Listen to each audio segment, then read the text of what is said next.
Hey everyone. So today I've got another type of tier key here to pick. So I have previously done videos on the Fuki tier key. This was the 3-row top and 2 sides.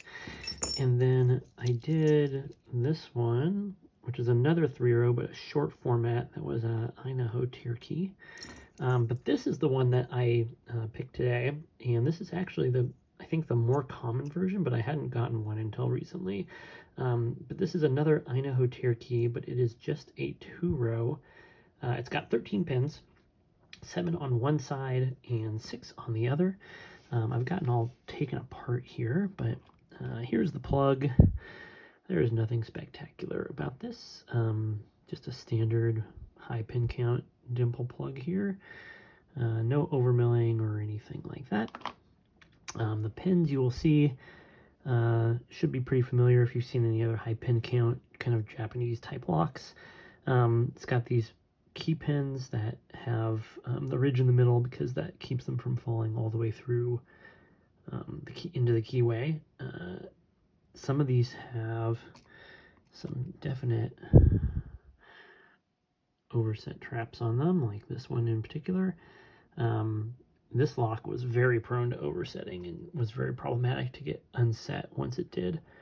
In terms of drivers, there's some standard drivers, which you can see here are the little brassy ones, and then there were a whole bunch of spools. So mushrooms or spools were the other type of security driver in there. So the only thing that's missing here is there was a ball bearing that was located in this lock for biasing.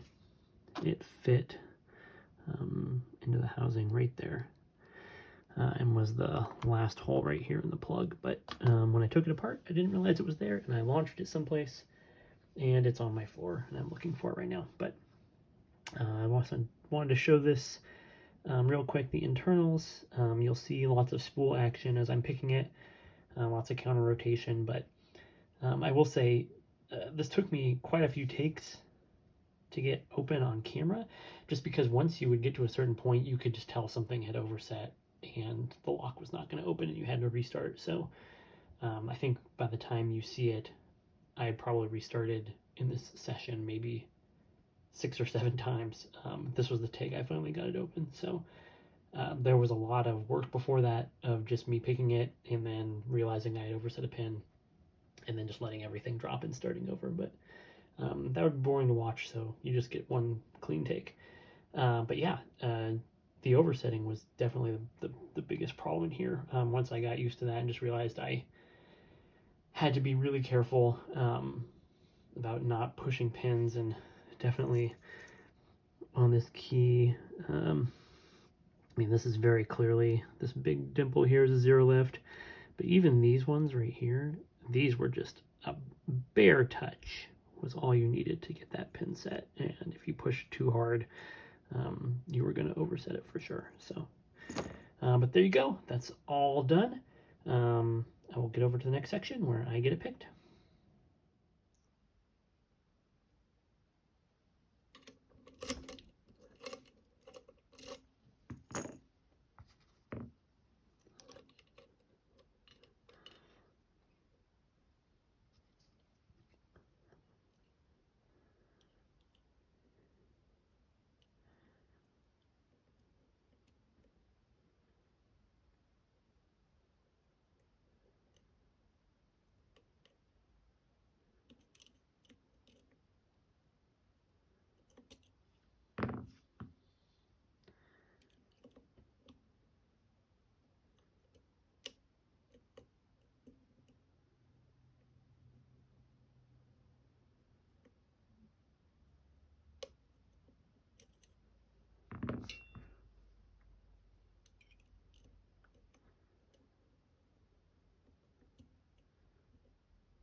There we go. Jeez. It's open, but I draw my tensioner.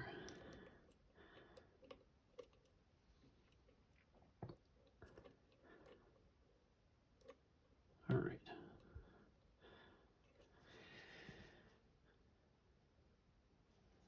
I can get this thing real quick.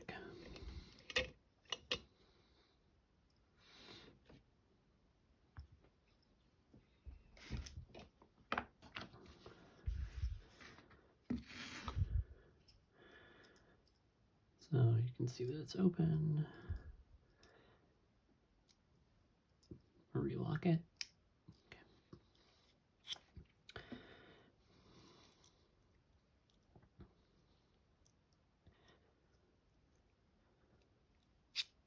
I drilled out these Bible covers so that they would come off.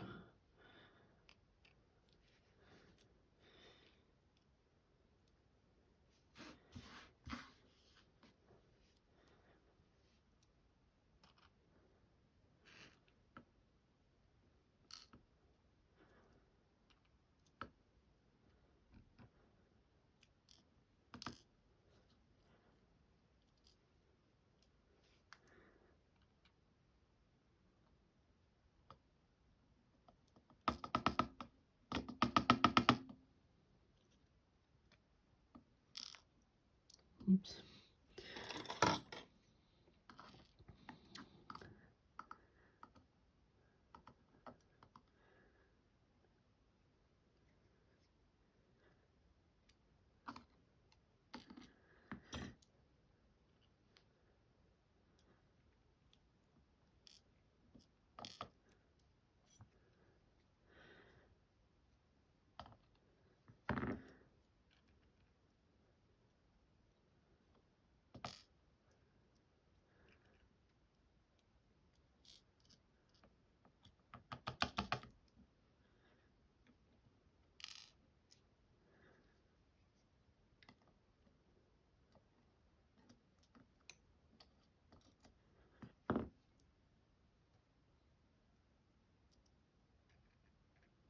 Okay, that's the last one on that side.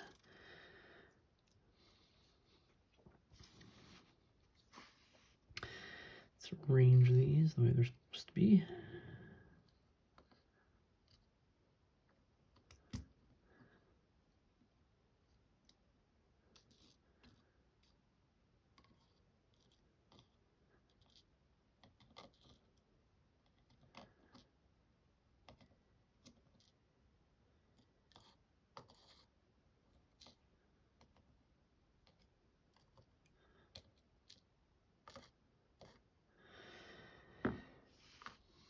That's that side done.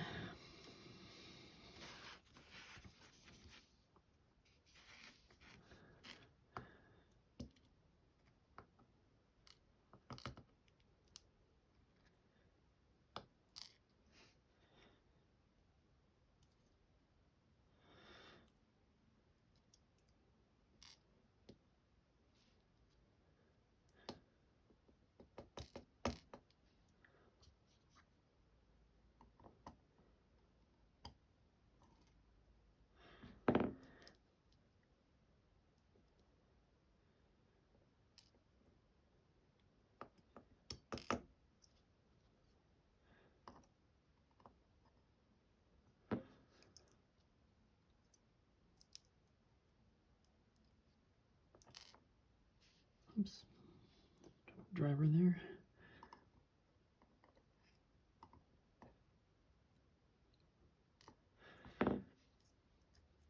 Oh, there went a spring.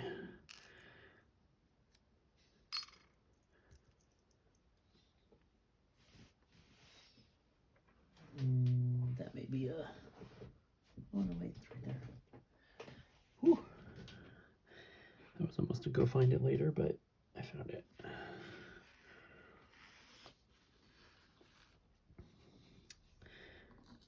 Okay.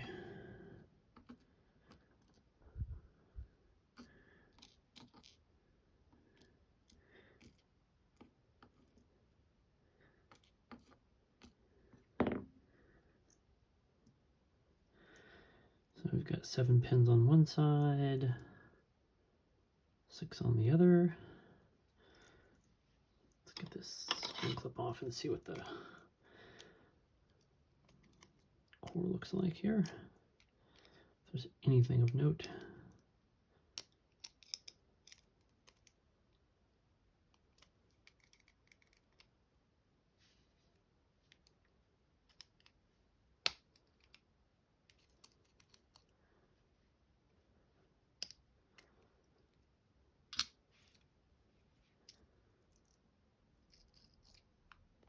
Whoa.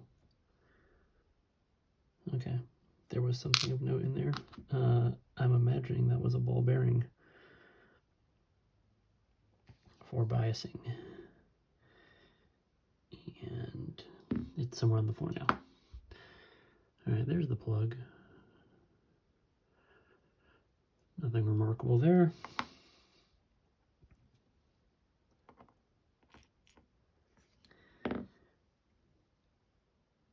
And there's the 7 pins from one side. My drivers are a little crazy in their orientation, but there's the 6 from the other. A little easier to see the spools. That was kind of dirty inside. It's graphite. Yuck. All right. There's a ball bearing and a spring somewhere on the floor I gotta find. But there you go. That is a Inaho Cherokee. Inaho? Inaho. One of those.